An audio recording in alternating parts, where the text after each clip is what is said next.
Om Shanti. Good morning. आज हम बाबा की सुनेंगे 6 तारीख के महावाक्य। बाबा ने हम बच्चों को सबको सुख का रास्ता बताया है। साथ में बाबा कहते जिन बच्चों की धारणाएं बहुत सुंदर हैं, धारणाएं निखरती हैं, तो उन बच्चों का डर खत्म हो जाता है। किसी बात से नहीं डरेंगे, न कोई परिस्थिति से डरेंगे, न माया से।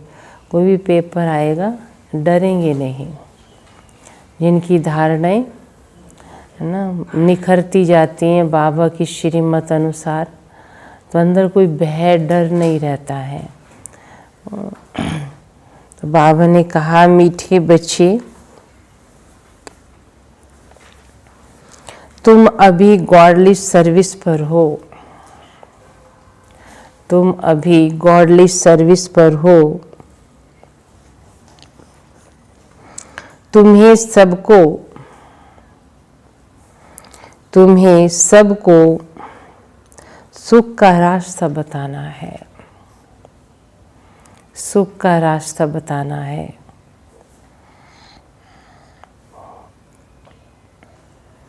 स्कॉलरशिप लेने का पुरुषार्थ करना है। स्कॉलरशिप लेने का पुरुषार्थ करना है।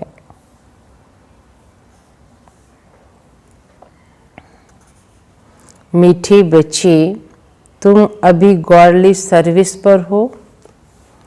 तुम्हें सबको सुख का रास्ता बताना है। स्कॉलरशिप लेने का पुरुषार्थ करना है। प्रश्न है, तुम बच्चों की बुद्धि में जब ज्ञान की धारणा अच्छी हो जाती है, तुम बच्चों की बुद्धि में जब ज्ञान की धारणा अच्छी हो जाती है, तो कौन सा डर निकल जाता है? कौन सा डर निकल जाता है? अच्छा, भविष्य में क्या होगा चिंता नहीं। अच्छा, डर मनुष्य को बहुत चीज़ों से लगता है ना। कई तरह का डर है।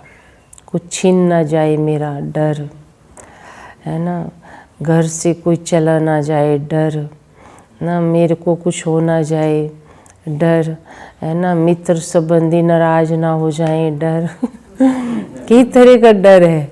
नौकरी ना छूट जाए, नौकरी ना मिले, पढ़ाई में फेल ना हो जाए, तो कई तरह की बातों का डर इंसान को भय अंदर रहता है। बाबा क्या कह रहा है? डर ना लगे। कब निकलेगा डर? जब ना, हाँ जी, धारणाएं अच्छी होंगी, है ना। ड्रामा का पाठ भी पक्का होना चाहिए। हाँ, तो बाबा ने सुनाया, भक्ति में जो डर रहता है, भक्ति में जो डर रहता है कि गुरु हमें शाप ना दे देवे, ये भी डर है ना, गुरु कहीं हमें शाप ना देवे।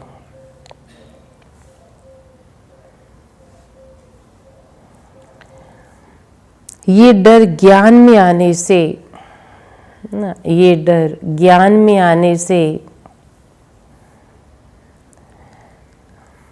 ज्ञान की धारणा करने से निकल जाता है।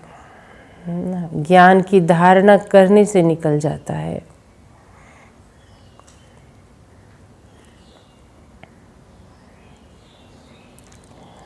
क्योंकि ज्ञान मार्ग में शाप कोई दे ना सके ना, ज्ञान मार्ग में शाप कोई दे ना सके।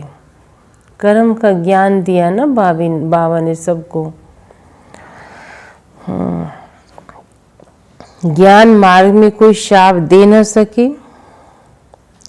रावण शाप देता है ना। रावण क्या करता है? शाप देता है।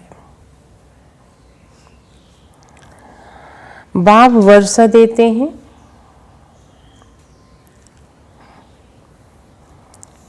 रिद्धि सिद्धि सीखने वाले, रिद्धि सिद्धि सीखने वाले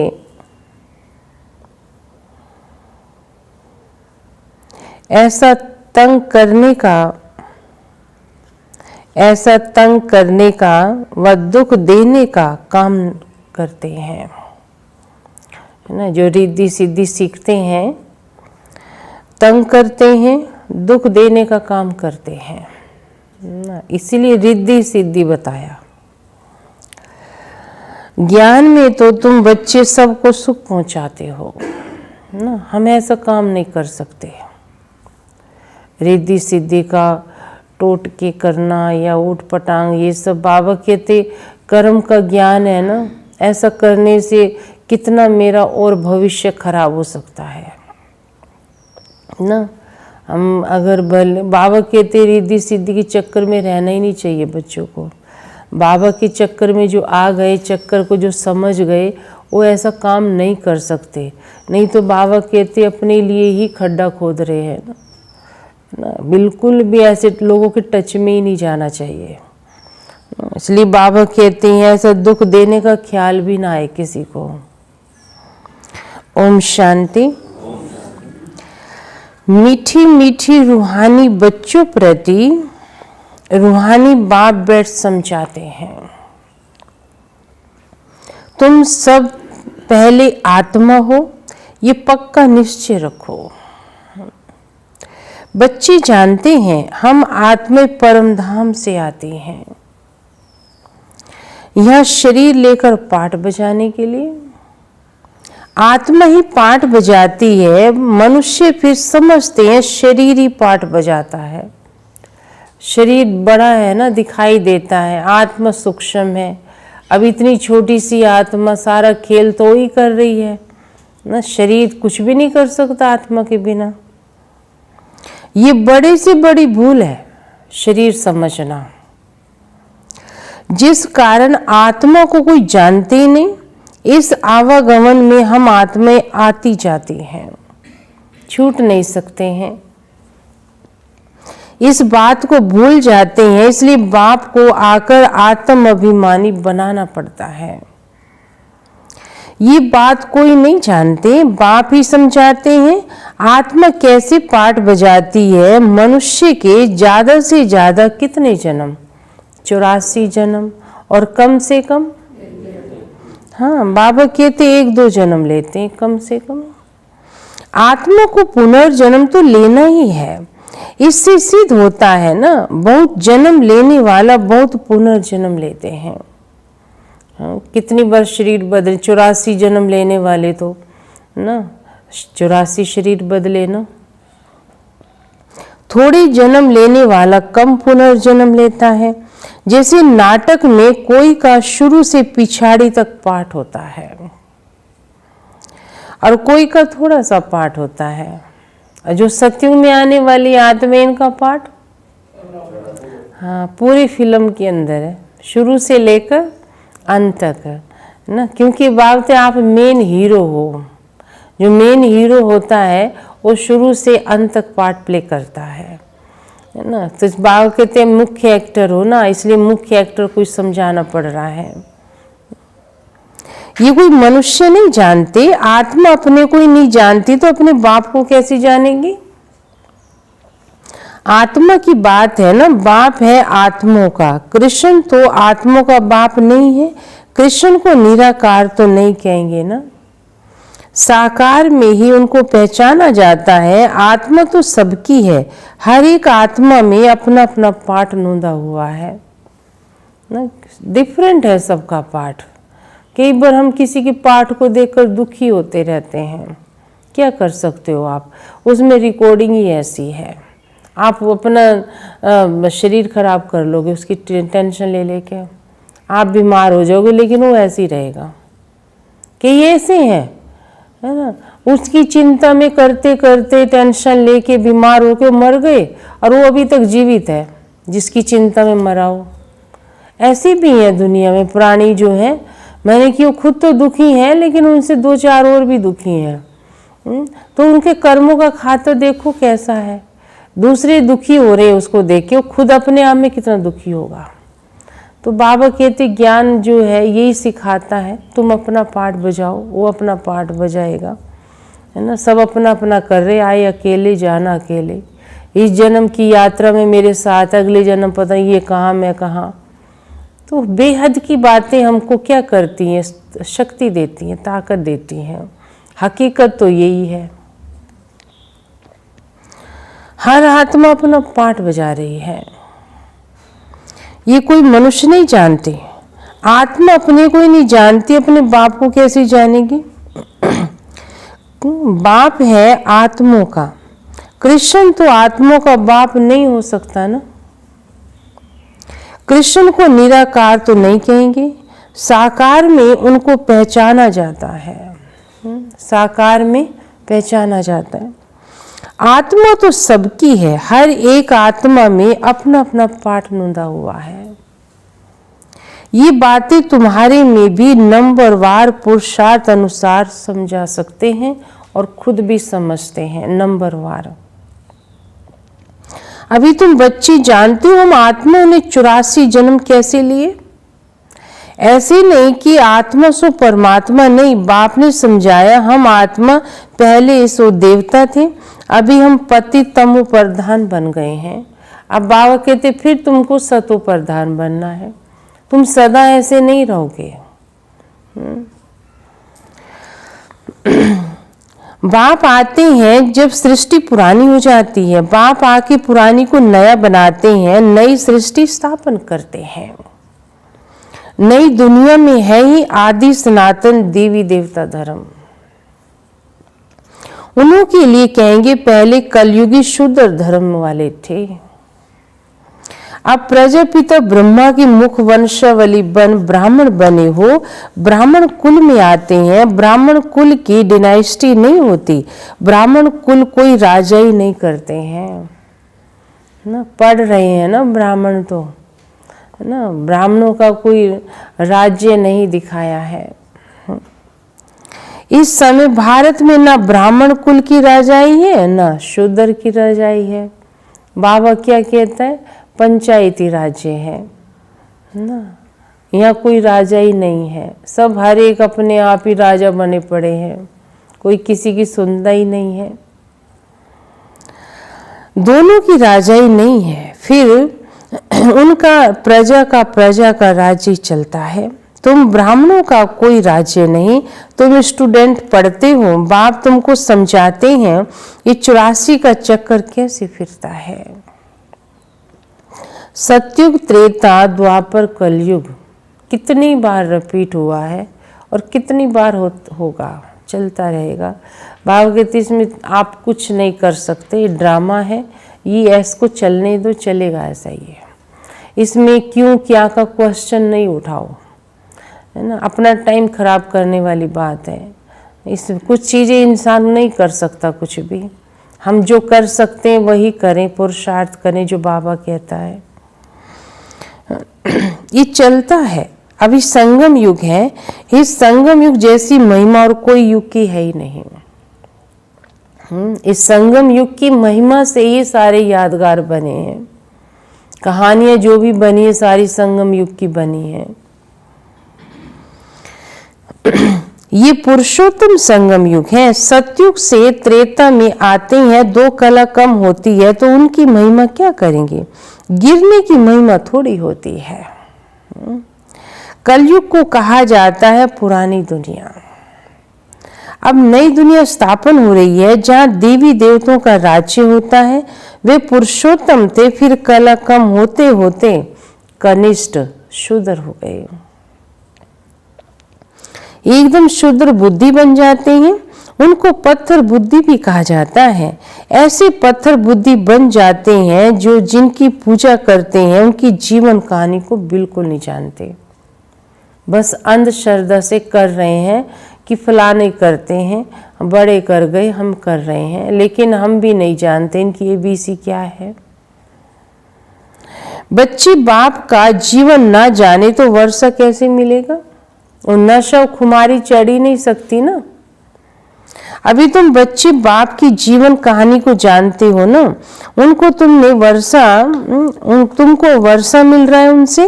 बेहद के बाप को याद करना है। तुम मात पिता हम बालक तेरे, हम कहते थे ना। और कैसे हमारा माता पिता अब समझ में आया कि ये तो हमारे लिए इतना कुछ करता है, शायद 84 जन्म में जो माँ बाप मिले उन्होंने भी इतना नहीं किया होगा। ऐसे थोड़ी गाते हैं हम उसके लिए। तो जरूर बाप आया होगा तब तो सुख घनेरे दिए होंगे ना। ऐसे थोड़ी बाबा कहते हैं तुम मेरी महिमा करते हो, मैंने तुम्हारे लिए बहुत कुछ किया है, लेकिन दिखाई नहीं देता है ना। बाप आया है ना, अथवा सुख तुम बच्चों को देता हूं। बच्चों की बुद्धि में ये नॉलेज अच्छी रीति रहनी चाहिए, इसलिए तुम स्वदर्शन चक्रधारी बनते हो। अब तुमको ज्ञान मिलता है, ये तीसरा नेत्र मिला है ना। तुम जानते हो हम शुद्ध देवता बनते हैं, अब शूद्र से ब्राह्मण बने हैं। कलयुगी ब्राह्मण भी तो है ना, कलयुगी ब्राह्मण भी तो बाबा कहते हैं उनमें भी सब एक जैसे नहीं है। वो ब्राह्मण लोग जानते नहीं कि हमारा धर्म अथवा कुल कब किसने स्थापन किया, क्योंकि कलयुगी है ना। कलयुगी कैसे समझेंगे? ब्राह्मण नाम कहने से थोड़ी सब कुछ जानता है ना। जब तक उस चीज को पढ़े ही ना तो कैसे जानेगा। अभी तुम डायरेक्ट प्रजापिता ब्रह्मा की संतान बने हो, सबसे उच्च कोटि के हो। बाप बेट तुम्हारी पढ़ाई की सर्विस संभालने की सर्विस और श्रृंगारने की सर्विस करते हैं ना। ये सब सेवा कर रहे हैं ना बाबा हमारी। तुम हो on godly service only. God father भी कहते हैं हम आए हैं सब बच्चों की सर्विस करने, बच्चों को सुख का रास्ता बताने। बाप कहते बच्चे अब घर चलो, है ना। तुम्हें बहुत समय हो गया घर छोड़े हुए, अब घर चलो। मनुष्य भक्ति भी करते हैं मुक्ति के लिए, जरूर जीवन बंध में है ना। इंसान दुखी होता है, अब डॉक्टर के पास कौन जाएगा जो बीमार है ना। बीमार मंदिर में कौन जाता है? कुछ न कुछ मांगने की, अंदर कोई कष्ट है, पुकारते भगवान को तभी हैं। तो हर इंसान आप देखेंगे कोई ना कोई घटना दुख से गुजर ही रहा है। इसलिए बाबा कहते हैं ये जीवन बंद है, कोई ना कोई चीज में, दुख में, कर्म बंधनों में बंधे हुए हैं। बाप आके इन दुखों से छुड़ाते हैं। तुम बच्चे जानते हो त्राही त्राही करेंगे, हाहाकार के बाद फिर जय जयकार हो जाएगी, है ना। कहते महाभारत युद्ध, बाबा कहते एक महाभारत युद्ध होगा, फिर उसके बाद भारत महान बन जाएगा, है ना। महाभारत ही नाम आया ना, महा अमेरिका जापान या जर्मन नहीं आता है ना। गायन भारत का एक, सारी कहानियों में भारत का नाम जुड़ा हुआ है, क्योंकि भारत ही था। भारत प्राचीन देश भारत ही है ना। भारत ही स्वर्ग था। अब तुम्हारी बुद्धि में कितनी हाय हाय करेंगे मनुष्य। इतना भयंकर सीन बाबा कहते सामने होगा, तो उसको देखने के लिए ऐसी स्थिति भी चाहिए। तो बाबा ने हम बच्चों को तो पहले मन से तैयार किया हुआ है ना। ऐसी सी बातें आएंगी, तो जब आती हैं तो फिर हमें कुछ लगता भी नहीं है, क्योंकि हम मन से तैयार होकर बैठे देखने के लिए। तो बातें और स्थिति बनाओ, और बड़े पेपर आपको पास करने हैं। यूरोप वासी यादव भी हैं। बाप ने समझाया यूरोप वासियों को यादव कहा जाता है। दिखाते पेट से मूसल निकले, फिर शाप दिया। अब शाप आदि की तो कोई बात नहीं, ये तो ड्रामा है। बाप वर्षा देते हैं। अब कौन से मूसल थे? भंवर भाई जी, हाँ, ये मिसाइल्स, ये बम पेट की बात नहीं, बुद्धि से निकले, रिसर्च किया, नई नई इन्वेंशन करते हैं, तो बुद्धि से मिसाइल्स निकाले, ये बम निकाले सोच विचार करके, बाकी मुसल की बात नहीं थी। ये ड्रामा है। बाप वर्षा देते हैं, रावण शाप देता है, ये खेल बना हुआ है। बाकी शाप देने वाले तो दूसरे मनुष्य होते हैं ना, डरते नहीं है किसी को गलत बोलने में।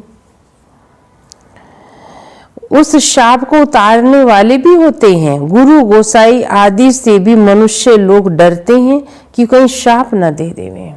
कई तो डर के कारण उनके पीछे लगे पड़े हैं, जाना नहीं चाहते हैं, है ना। एक भाई यहाँ, उसको ज्ञान इतना अच्छा लगा और पहले गुरुओं के चक्कर में था। गुरु को पता चल गया कि ये यहाँ जाता है, तो उसको कहा कि तुम वहाँ जाना छोड़ दो, नहीं तो तुम्हारा बहुत नुकसान हो जाएगा।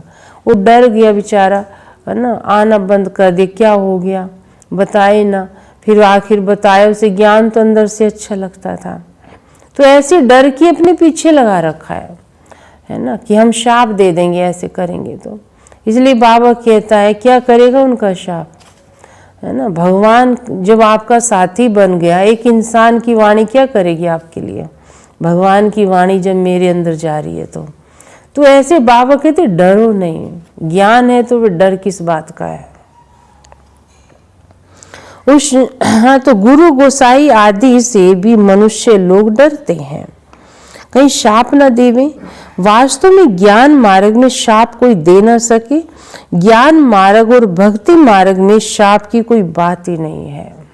नहीं, यहाँ तो बाबा कहते तुम गलत बोलोगे तुम्हारा गलत हो जाएगा, है ना। मैंने तुम्हें ज्ञान दिया दूसरों को भला करने के लिए, तुम किसी का नुकसान नहीं कर सकते।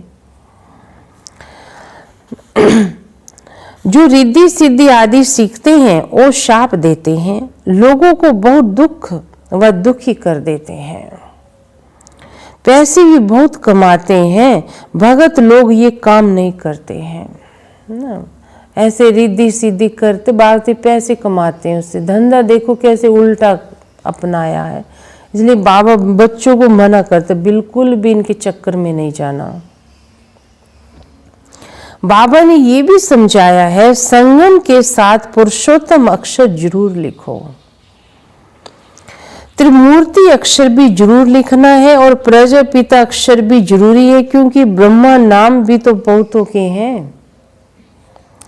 प्रजापिता अक्षर लिखेंगे तो समझेंगे साकार में प्रजापिता ठहरा।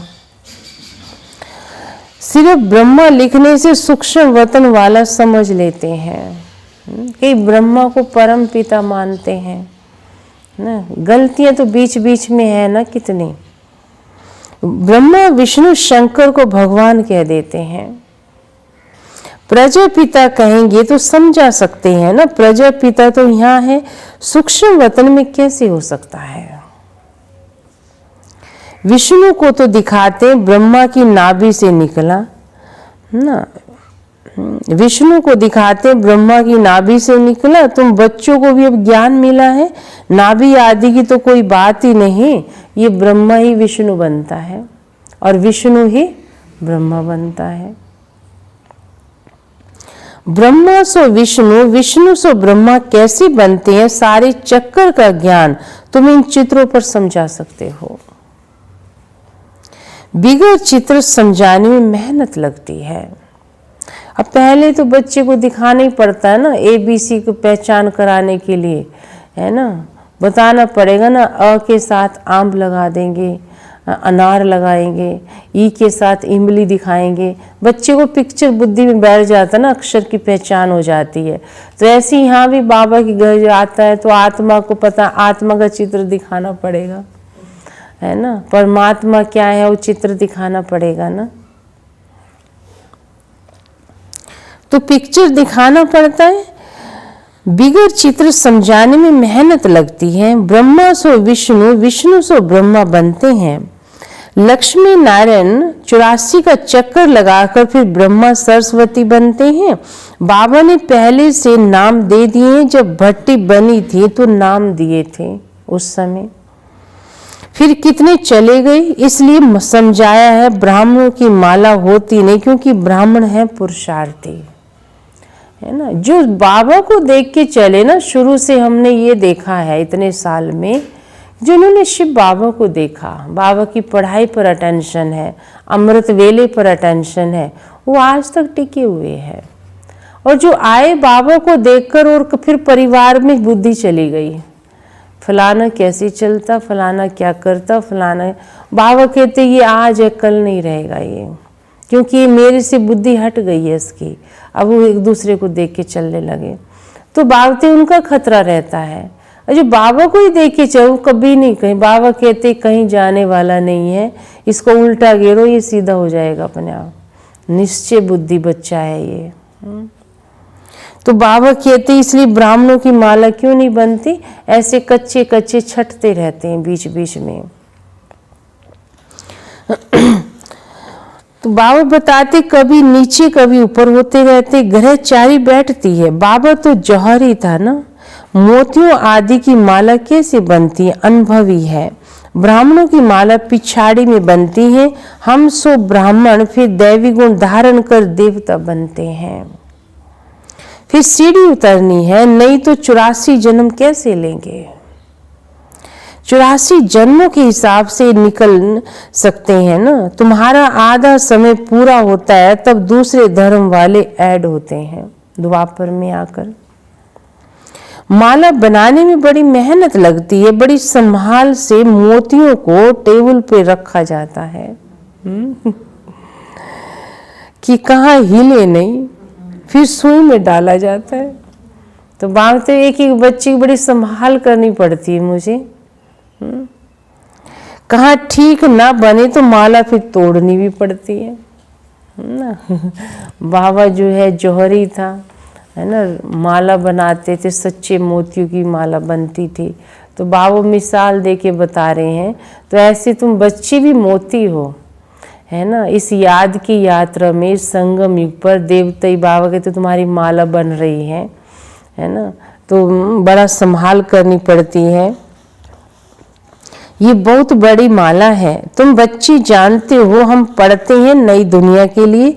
बाबा ने समझाया है कि स्लोगन बनाओ, हम शूद्र सो ब्राह्मण, ब्राह्मण सो देवता कैसे बनते हैं, आकर समझो। इस चक्र को जानने से तुम चक्रवर्ती राजा बनेंगे, स्वर्ग का मालिक बन जाएंगे। ऐसे स्लोगन बनाकर बच्चों को सिखलाना चाहिए। बाबा युक्तियां तो बहुत बतलाते हैं, अब करेगा कौन, करेंगे तो बच्चे ना। वास्तव में वैल्यू तुम्हारी है, तुमको हीरो हीरोइन का पार्ट इस चक्कर में मिला हुआ है। हीरे जैसा तुम बनते हो, फिर 84 का चक्कर लगाए कोड़ी मिसल बन जाते हो। अब जबकि हीरे जैसा जन्म मिलता है तो कोड़ियों पिछाड़ी बच्चे क्यों पढ़ते हो, है ना। भारती मैं तुम्हें ये हीरे तो दे रहा हूं ना, ऐसे भी नहीं कोई घर बार छोड़ना है। बाबा तो कहते बच्चे तुम्हें तो गृहस्थ व्यवहार में ही रहना है, लेकिन कमल फूल समान रहना है। कहाँ जाओगे, घर को ही भागते मंदिर बनाओ ना। पवित्र जरूर रहो, सृष्टि चक्र की नॉलेज को जानकर दैवी गुण भी धारण करो, तुम मेरे जैसा बन जाएंगे, हीरा जैसा बन जाओगे। बरोबर भारत 5000 वर्ष पहले हीरे जैसा था ना।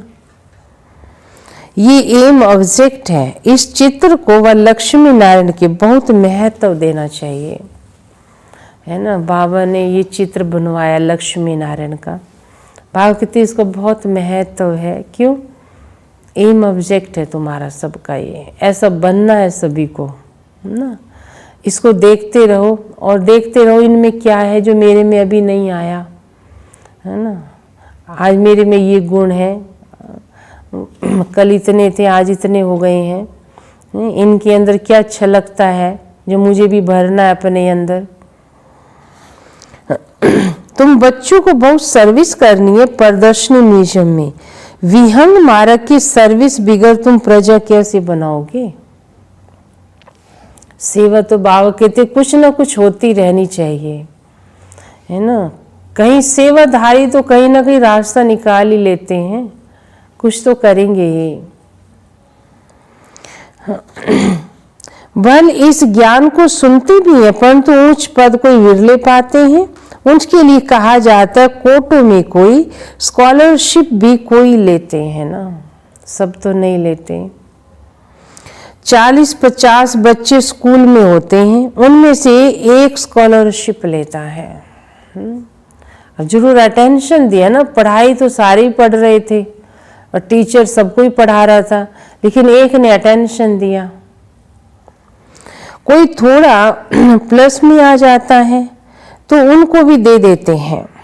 ये भी ऐसे है, प्लस में बहुत है, 8 दाने हैं, 100 भी नंबरवार है। सारे दाने, नाम तो 8 का है, 8 को ही कहेंगे, अष्ट रत्न गिने जाएंगे, स्कॉलरशिप तो उनको भी कहेंगे ही, लेकिन एक दाना जो पहले होगा उसके पीछे दूसरा आएगा, 7वां 5वां नंबरवार तो उनमें भी हो गए ना, लेकिन अष्ट रत्नों में गिनती हो जाती है उनकी। वे पहले पहले राजगद्दी पर बैठेंगे, जो पहला मन का होगा, लक्ष्मी नारायण ही बैठेंगे। फिर कला कम होती जाएगी, लक्ष्मी नारायण का चित्र नंबर 1 है ना। अब ब्रह्मा बाबा ना यहाँ फर्स्ट थे, सतयुग में फर्स्ट में ही आएंगे, है ना। नारायण का बेटा कौन बनेगा, अपनी दादी प्रकाशमणि बनेगी, उनके हाथ में जाएगी। फिर जैसे यहाँ कायदे अनुसार नंबरवार चला ना, और भी बाबा नहीं, और भी बच्चे, और भी वहाँ पर भी तो बात है, राजा एक ही थोड़ी होंगे, राजे तो और भी होंगे, लेकिन जो है लक्ष्मी नारायण के हाथ में बागडोर होगी। तो बाबा कहते हैं कि संगम पर जो बच्चे जैसी सर्विस करते हैं वैसे ही नंबरवार वहाँ भी पद बनते हैं सबके। लक्ष्मी नारायण का चित्र नंबर 1 है, उनकी भी डिनाइस्टी चलती है, परंतु चित्र लक्ष्मी नारायण का ही दिया हुआ है। यहाँ तुम जानते हो चित्र तो बदलते रहते हैं, चित्र देने से क्या फायदा, नाम रूप देश काल सब बदल जाता है। चित्र इस जन्म में ये, अगले जन्म में दूसरा होगा। मीठी मीठी रूहानी बच्चों को रूहानी बाप बैठ रोज समझाते हैं। हाँ, रोज बताते हैं ना हम बच्चों को कि बच्चे ऐसे ऐसे करो, ऐसे चलो। तो हमें कई बार लगता है बाबा रोज ये बात कहता है, लेकिन हम अपने अंदर देखें कि हम ये बात मान के चल रहे हैं एक्यूरेट, बाबा की बात तो रोज कह रहे हैं। कल पहले भी बाबा ने समझाया था, ऐसे नहीं कृष्ण ने गोप गोपियों को सुनाया। कृष्ण की गोप गोपी होते ही नहीं, ना उनको ज्ञान सिखाया जाता। गोप गोपियां तो यहाँ है, सतयुग की तो बात ही नहीं। वह तो सतयुग का प्रिंस है, वहाँ कैसे राजयोग सिखाएंगे, वहाँ पतित को पावन बनाएंगे क्या, वहाँ पतित है ही नहीं कोई भी। अब तुम बच्चे बाप को याद करो, बाप ही टीचर भी है, टीचर को स्टूडेंट कभी भूल ना सके, बाप को बच्चे भूल ना सके, गुरु को भी भूल ना सके। बाप तो जन्म से ही होता है, टीचर 5 वर्ष के बाद मिलता है, फिर गुरु वानप्रस्थ में मिलता है। अभी तो छोटे बच्चों को भी गुरु करा देते हैं। तो जन्म से गुरु करने का भी कोई फायदा नहीं है, क्योंकि आजकल पता नहीं ना कब किसका क्या हो जाए, इसलिए गुरु की गोद में डाल देते हैं बच्चों को। गुरु की गोद लेकर फिर दूसरे दिन मर भी जाते हैं, ऐसा भी होता है। फिर गुरु क्या करेगा, गाते भी है सतगुरु बिगर गति नहीं। अब कौन से सतगुरु की बात थी, भगवान की बात थी ना। ये तो सतगुरु को छोड़ वे फिर गुरु कह देते अपने लिए, है ना। भगवान ने कहा सतगुरु का निंदक ठोर ना पाए, उन्होंने ये बात अपने लिए, बाबा कहते सबसे ज़्यादा निंदा तो यही करा रहे मेरी ना। ये तो भगवान ने कहा था, बच्चे जो मेरी निंदा कराता है उसको कैसे ठोर मिलेगी, ऐसे काम करते हैं, है ना। भगवान की टोपी अपने ऊपर रख ली उन्होंने। ढेर गुरु हैं। बाबा कहते हैं बच्चे तुम्हें कोई देहधारी गुरु आदि करने की दरकार नहीं है ना, तुम खुद ही सबको मार्ग बताओ ना, सतगुरु मिला है ना, अभी ये सब करने की दरकार नहीं है इंसान को। तुम्हें किसी से कुछ भी मांगना नहीं, कहा भी जाता मांगने से मरना भला, है ना। गुरुओं के जाके हाथ, बाबा कहते क्या देंगे आपको, वो खुद ही मेरे से मांग रहे हैं, वो आपको क्या देंगे। गुरु तो इसलिए करता है इंसान। सबको चिंता रहती है कि हम कैसे अपने पैसे ट्रांसफर करें दूसरे जन्म के लिए। वे ईश्वर अर्थ दान पुण्य करते हैं तो उसका रिटर्न इस ही पुरानी सृष्टि में अल्पकाल के लिए मिलता है। यहाँ तुम्हारा ट्रांसफर हो रहा है नई दुनिया 21 जन्मों के लिए। और कौन कर रहा है? तन मन धन प्रभु के आगे अर्पण करना है। सो तो जब आए तब अर्पण करेंगे ना। प्रभु को कोई जानते नहीं तो गुरु को पकड़ लेते हैं, फिर इंसान को पकड़ लेते हैं। धन आदि गुरु के आगे अर्पण कर देते हैं, वापिस तो नहीं होता, तो सब गुरु कैसे, वो गुरु कैसे देते हैं? फिर बाबा कहते हैं वो तो मर गया, फिर वो मरेगा तो वो भी। तो कौन सी सदगुरु की बात थी, ये तो अब समझ में आया ना। हाँ, तो बाबा कहते हैं वारिस नहीं होता है तो सब गुरु को दे देते हैं। आजकल कायदे अनुसार ईश्वर अर्थ भी कोई देते नहीं। बाप समझाते मैं गरीब निवाज हूँ, इसलिए मैं आता ही भारत में हूँ। भारत एक गरीब दिखता है ज़्यादा, गरीबों को आकर क्या बनाते, देवता बना रहे हैं ना, क्योंकि भारत तो बहुत भरपूर देश था ना अपने आप में।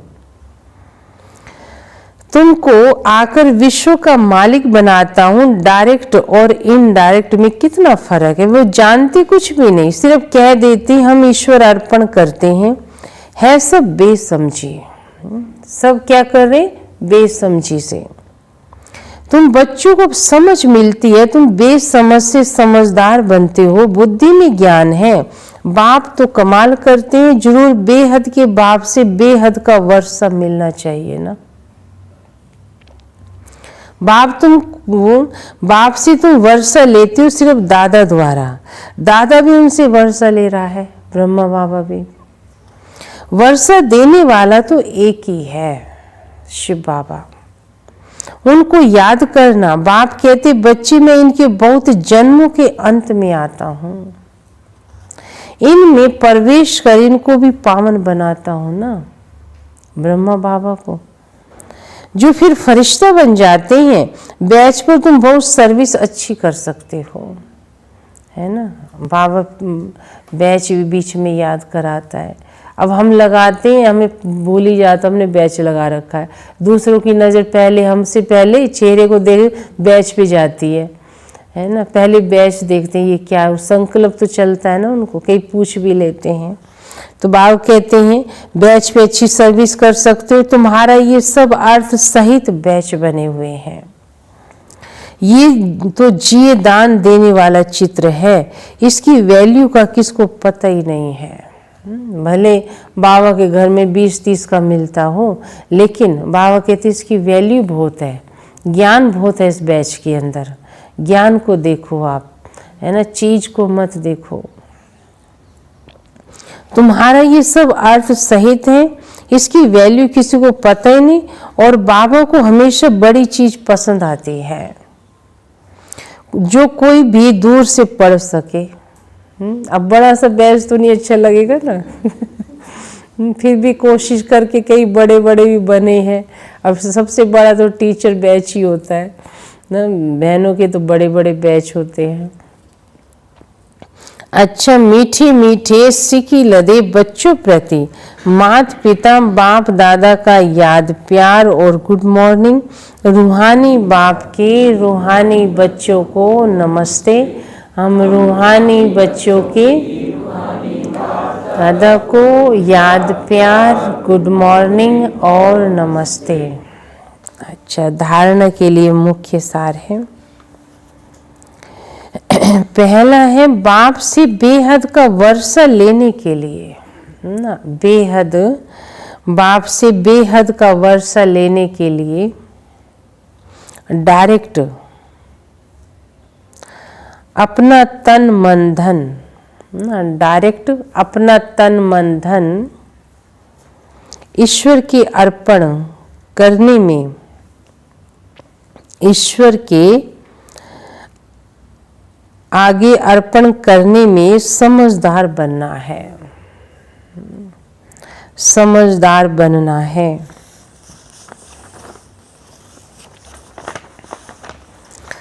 अपना सब कुछ 21 जन्मों के लिए ट्रांसफर कर देना है ना, अपना सब कुछ क्या करना है, 21 जन्मों के लिए ट्रांसफर कर देना है। कि बाबा कहते तुम्हें एक जन्म के लिए मैं 21 जन्म के लिए भरपूर करने आया हूँ, 21 जन्मों के लिए ट्रांसफर कर देना है। दूसरी पॉइंट है जैसे बाप पढ़ाने की, जैसे बाप पढ़ाने की कौन कौन सी सर्विस बताई थी बाबा ने? संभालने की, मोहन राणा भाई जी, संभालने की, पढ़ाने की, बाप कहते जैसे बाप पढ़ाने की, संभालने की और श्रृंगारने की सर्विस करते हैं ना, श्रृंगारने की सर्विस करते हैं। ऐसे बाप समान सर्विस करनी है, ऐसे बाप समान सर्विस करनी है। जीवन बंध से निकाल सबको जीवन मुक्ति में ले जाना है, सबको जीवन मुक्ति में ले जाना है।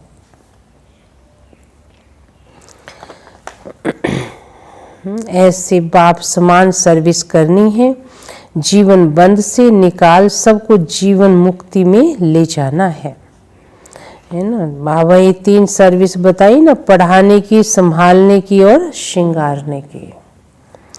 अच्छा वरदान है सर्व खजानों की इकोनॉमी का बजट ना, सर्व खजाने की इकोनॉमी का बजट बनाने वाले महीन पुरुषार्थी भव, महीन पुरुषार्थी भव।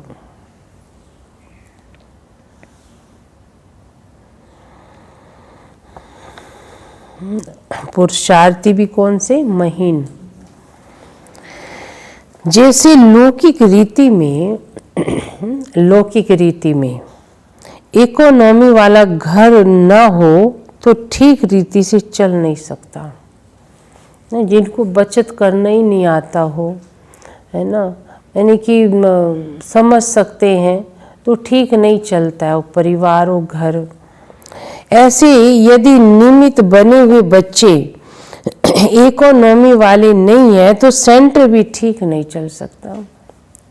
कहीं पर भी किसी भी फील्ड में इकोनॉमी बहुत जरूरी है ना। ऐसे नहीं कि कुछ कहीं कुछ भी यूज खराब हो रहा है खुला, इधर जहाँ बेमतलब पैसा जहाँ लगाना नहीं वहाँ लगा रहे हैं, तो बचत करने का अकल नहीं है। जैसे तो बाबा कहते हो ठीक चल ही नहीं सकता, चाहे वो सेंटर हो या घर हो या कोई भी काम हो, नहीं हो सकता वहाँ पर। वह हुई हद की प्रवृत्ति ना, वह हुई हद की प्रवृत्ति, ये है बेहद की प्रवृत्ति। तो चेक करना चाहिए कि संकल्प, बोल और शक्तियों में क्या क्या एक्स्ट्रा खर्च किया। इसमें भी खर्च नहीं करना चाहिए, संकल्प भी हमारे व्यर्थ नहीं जाने चाहिए, है ना। बोल, समय, सब बाबा कहते खजाने हैं ये आपके, व्यर्थ नहीं जाने चाहिए। जो सर्व खजानों की इकोनॉमी का बजट बनाकर उसी अनुसार चलते हैं उन्हें ही महीन पुरुषार्थ कहा जाता है। उनके संकल्प, बोल, कर्म व ज्ञान की शक्तियां कुछ भी व्यर्थ नहीं जा सकती, है ना। सिस्टम से चलते हैं तो भागते, उनका व्यर्थ कुछ नहीं जाएगा। स्लोगन है, स्नेह के खजाने से माला माल बन, स्नेह के खजाने से माला माल बन, सबको स्नेह दो और स्नेह लो। स्नेह के खजाने से माला माल बन, सबको स्नेह दो और स्नेह लो, है ना। क्योंकि बाबा ने हम बच्चों को इतना स्नेह दिया है जिसमें सबको माला माल बना दिया है। अब हमें स्नेह बाबा से लेने से पहले क्या करना होगा? स्नेह देना भी है। जितना हम देंगे उतना हमको मिलेगा, उतना बढ़ता है। इसलिए बाबा कहता है, स्नेह के खजाने से माला माल बन, सबको स्नेह दो और स्नेह लो, ना। ओम शांति।